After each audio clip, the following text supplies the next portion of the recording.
All right. Danielle, welcome back to Melbourne. How are your preparations been for your 2023 Australian Open campaign? Yeah, well, I definitely got a lot of matches under my belt in Adelaide, so that was nice.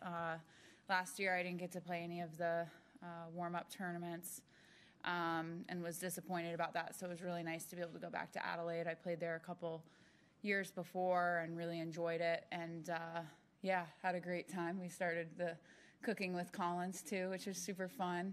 Some good memories there and great match play, so I feel like I'm match ready for here. Excellent. Questions? If you could just raise your hand. Courtney?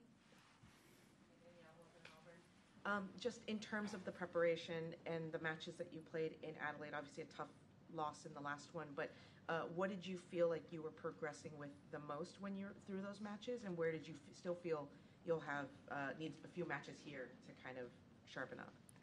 Yeah, I think just playing some long matches and being challenged, coming off especially like the last match and, being in positions where, I had opportunities and I put myself in a position to win it, but unfortunately didn't.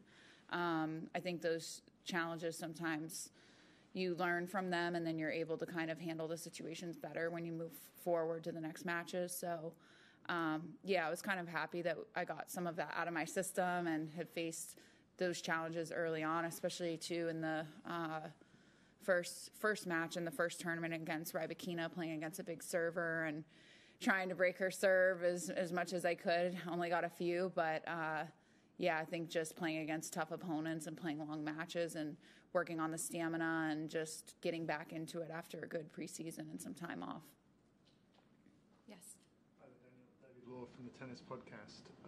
I just wondered, when you think of being on the court last year on finals day, watching somebody else hold the trophy in the end, do you at any time visualize yourself with that trophy, or can you not afford to do that as a tennis player? Yeah, I think as a tennis player, we're so wrapped up in our process and just doing what we need to do each day to kind of better our games and best prepare.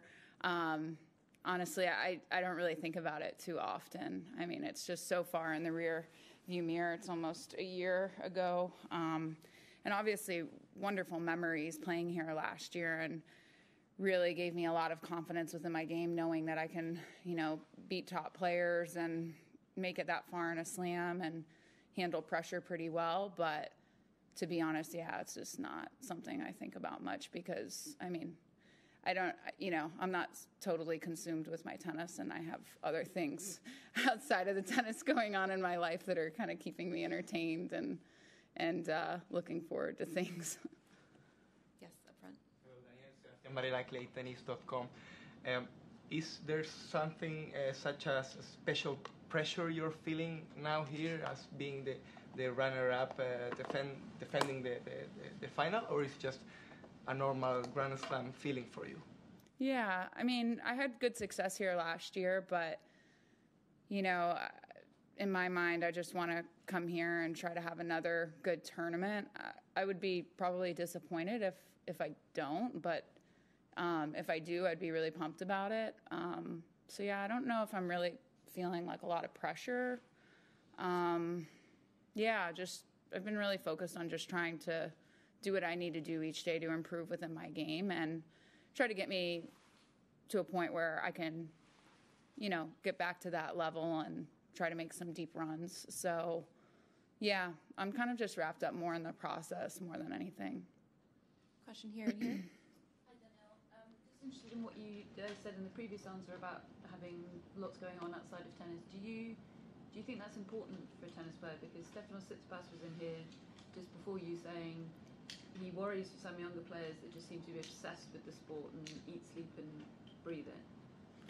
Yeah, I think it's like that in anything. I think balance is really important, and it's not just tennis players. I think a lot of people get wrapped up in their work and their careers and are so focused on it and trying to be the best that they can be. And sometimes it's hard when you're traveling 30 weeks out of the year to kind of manage that because, most of my days revolve around my tennis, to be honest. I'm practicing, I'm training, I'm recovering, I'm doing all of the things that I need to do to be my best. And so there's not a lot of time for other things, but I try as much as possible to have those hobbies and interests and to stimulate my mind in other ways so that I have other things to look forward to. And I think it takes a lot of pressure off of me because I just have so many other things that are really exciting and fun going on in my life where I don't feel like tennis is the be-all, end-all.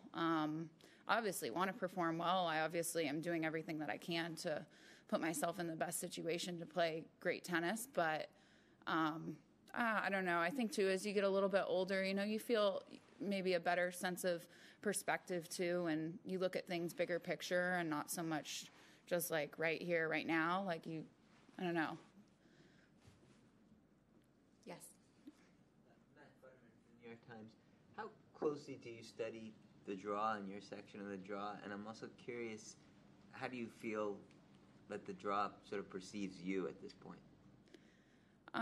I'll be honest, I actually never look at the draw. And I know a couple of other players on tour are also like that. But, I think that also, too, it just speaks to, for us as professional tennis players and athletes, like we have to focus on our process. And that's how you ultimately kind of get to the end result. And obviously for people watching and, family, friends, whoever, coaches, they're going to be paying closer attention to those details. But I think for us, we have to focus so much on our games because ultimately if we focus too much on the other things, how are we going to go out and really have our mind clear for our match? So, yeah, I don't really ever look at the draws. I mean, so many times, like after I finish matches, like I go into a press conference or I go into the area where we all cool down. I'm like, who do I play next? I have like no idea who I play. I've had other times too where people will like share with me like who I end up playing or what side of the draw I'm on. But yeah, I mean, I just don't really get too wrapped up in that because I think too you have to, no matter what draw you have, like you have to win your matches. So it doesn't matter who you play, especially at this level. The depth is so strong across the board on the women's side. You really have to do your homework and be paying attention to each person that you're playing and looking into those stats and understanding their games. And I think that's where most of our attention goes. Yes, on the right. Was there something special 12 months ago about like when you arrived in Melbourne? Like were you particularly feeling really good mentally or physically, or the way you were hitting the ball? And I mean, are you a superstitious person? Like, do you kind of try to recapture that feeling, or was it just a case where you just sort of built on each match? Yeah, I think I'm like the opposite of a superstitious person. I don't really ever do anything like the same thing kind of like over and over again, except for get my coffee at the same place.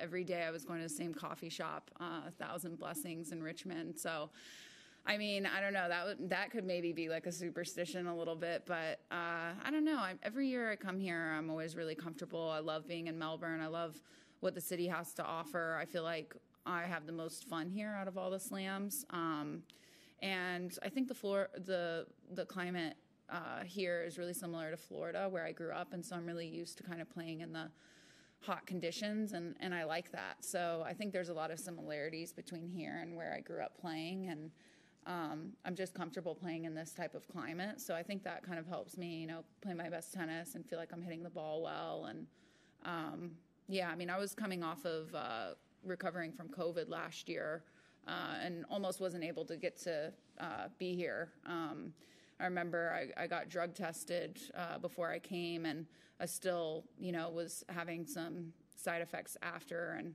I remember the drug tester saying, "Oh, are you going to be able to go to Australia?" So, I honestly wasn't really feeling my best, and I had some challenges like during the entire tournament, but I was able to play some of my best tennis and be able to problem solve. And I think just the headspace that I was in mentally, to be able to work through those things, I think that was what ultimately kind of led me to getting as far as I did in the tournament. It wasn't necessarily how I was hitting the ball or, how fast I was serving or my percentage. And it was just, I think, the way I was able to kind of problem solve through some of those tough moments. Questions? All right. Thank you, everyone. Thanks, Danielle. Thanks.